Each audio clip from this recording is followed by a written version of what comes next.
So we're back with Bryan Danielson's AEW run, and today we are on match number 27, which is him versus Trent Beretta on AEW Rampage. A quite important episode of AEW Rampage, but we will get onto that later.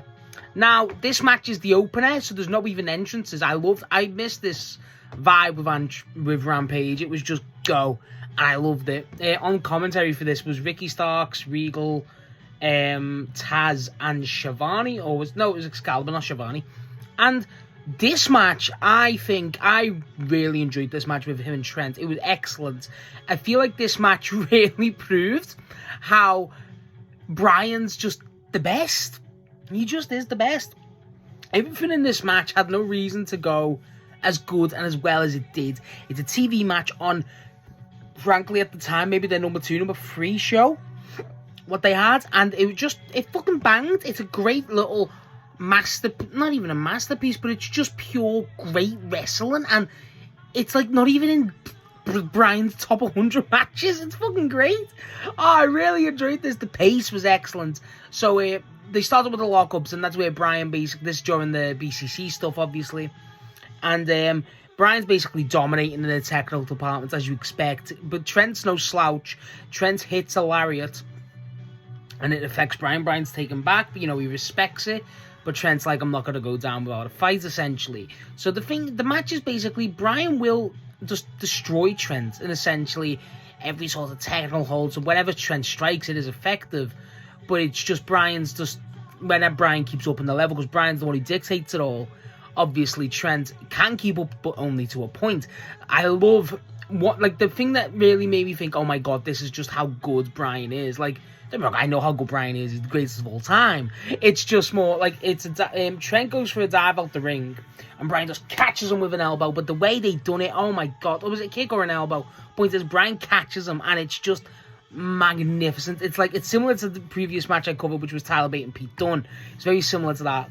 But the match after it, Bryan's become a bit more vindictive. Obviously he's pushing people. That's what I like about it. This BCC arc at this point is very much pushing people, pushing them to a level where Bryan can, at least get something out of them to prove themselves. That's the whole stuff going on in the other end of the BCC, which we'll talk about. And what I loved about this was Trent really stepped up. I've only seen little of Trent Beretta, but what I've seen, mainly in RPG Vice, mind you, but what I've seen I've liked a lot. I think in the previous matches with him and Yuta versus Moxley and Bryan, it was great. He's a great wrestler. You can tell even Regal's like, oh god, I respect this guy. Obviously Bryan hits a fucking pile driver, which was nuts. Bryan's lariat. Bryan does the kick and goes, come on, Trent! Come on, Trent! Asking Trent to prove himself, which I really enjoyed. Bryan's chops look brutal, but so did it. Bryan throws a few uppercuts, which obviously Claudio's not in the BCC yet, but very reminiscent to Claudio. He does the Suzuki. I forget what the move's actually called, but he does Suzuki's kind of move. It's fucking great. Which obviously I appreciate because the Suzuki callback still. I love the Suzuki match he had. Very slept on. And then but Trent still holds his own. I like the point where Trent's going, come on, hit me again. I think he only does hit me again, and then, just basically whimpers after that. Trent goes for the win. I like it. There's a point where I love the use of the corner camera again, where Trent is getting the one chop, and that was excellent.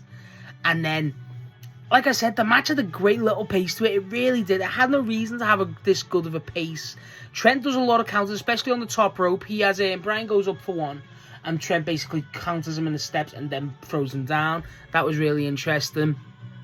But honestly, it's a great example of what Bryan does well, in the sense of everything. But genuinely, it's like Bryan makes matches like these, even though they don't matter. There's a shot of a kid and his mind's blown. Don't get me wrong, he's acting for the cameras, but that's horrible, but it's true. But it's like, I don't know, it's just, with Bryan, he doesn't matter what match it is, he just makes it a bit more special. He just adds that extra feel and extra things to it, and I just think with Bryan, there's no reason for this match to be as enjoyable as it is. It just makes you realise, you're watching matches like these. I really enjoyed this. I didn't expect to enjoy this much. I thought it'd be oh yeah, it's a TV match, whatever. No, it's like a 13-minute match, but Jesus, It's good. It's really good. There's a lot of, a lot of the good little sequences between the two. Trent shows out. You can tell Trent's a tag wrestler, but a good one at that. Very Nick Jackson coded, but Nick Jackson hot tag's still the best wrestler ever. And I just enjoyed it. The finish was good. Bryan hits a cool psycho knee and then goes for the pile driver. And then when he does that, he basically goes for the pin, but he goes like that, no, and screams as he does. Who wants to see his head get fucking kicked? Who wants to see his fucking head kicked in? And starts kicking his head in. And goes, bro, he goes for this one lock. It's fucking nuts. He goes for another, hold in the match where he traps the arm and it's a backwards guillotine. Bro, it just looked nuts. So I'm saying, Bryan just does shit and you're like, how would you make that look like normal? How's that not, insane? To me, it was like a backwards arm guillotine and he was also getting the arm. Bro, it was nuts. And then the finish, he goes for an unconventional pin. I forget what it was. It was unconventional hold. It wasn't the label lock. It wasn't far off it though. But Trent doesn't even tap. I don't even think he says a verbal I quit. It's called off. And then Bryan starts flexing, takes it into the label lock. And that's the match. But I mean, it's a flurry. It's a 10, 15, not even 15-minute match. It's a great little match. It really is. It's a little, again, this is one of the matches where you're like, this is kind of a little hidden gem in Bryan's in the individual AEW run. I think this is a solid little match to just throw on. Again, it's not the match of the night even of this show, because again, we'll talk about that in a minute. But Jesus, it's excellent. It's an excellent example of why Bryan is just better than everyone. He's better than you, and you know it.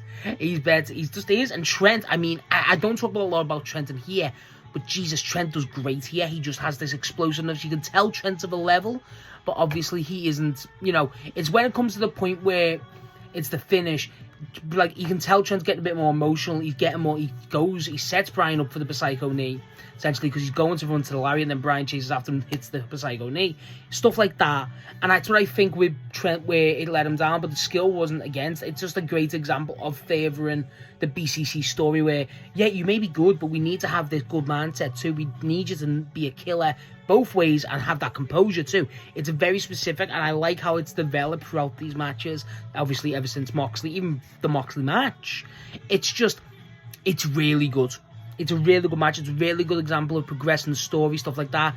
It's just great. It really is. It's a hidden little gem of Bryan's little AEW run, which I really enjoyed. I didn't expect to enjoy this one. I really did. And yeah, it's really good. It's up there. It's not the best match of his AEW career, no, but it's definitely nowhere near his worst. It's a very good match, and I really, really enjoyed this one.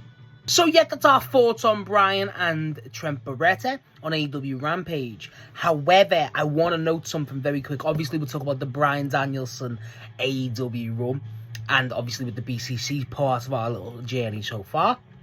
This is a very important AEW card. Not for Bryan Danielson, he doesn't have another match or anything, but Bryan Danielson's BCC stablemate, Jon Moxley. Now, Jon Moxley has a very important match in this on this Rampage, which was the main event.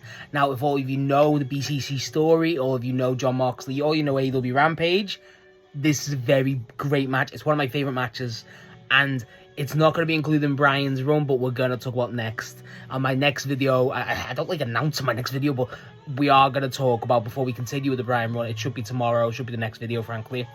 Not Bryan Danielson, but Bryan Danielson's stablemate Jon Moxley versus Wheeler Yuta on AEW Rampage. And if you don't know about this match, it's a classic. Look forward to it. It's a great match. But this match, not to take away from it, excellent match. But I love the next match. They're both great. But this really shocked me how much I enjoyed it. It's just, Bryan's the greatest. So yeah, that's my opinion on this match, and yeah, let me know what you think of, obviously, what Bryan's doing. Let me know your opinion on Trent Beretta, because I really like him. I've not seen a lot of him, but what I've seen I've really liked, and yeah, next match, like I said, is a true, utter barn burner. Hope you're ready.